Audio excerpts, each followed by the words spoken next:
بالله من الشيطان الرجيم. بسم الله الرحمن الرحيم. اللهم كن لوليك الحجة ابن الحسن صلواتك عليه وعلى آبائه في هذه الساعة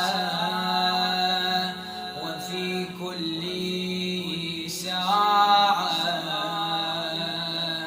وليا وحافظا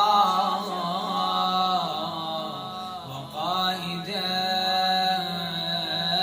وناصرا ودليلا وعينا حتى تسكنه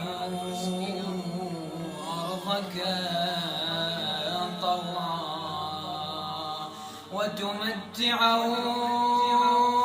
فيها طويلا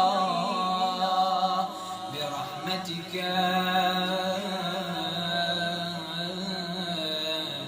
يا أرحم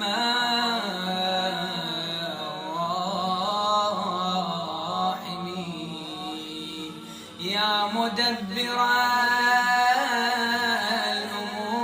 الأمور يا باعث من في القبور يا مجري البحور يا ملين الحديد لداود صل على محمد وآل محمد وافعل بنا ما أنت أهله في الدين والدنيا برحمتك يا أرحم الراحمين. وصل يا رب على سيدنا محمد وآله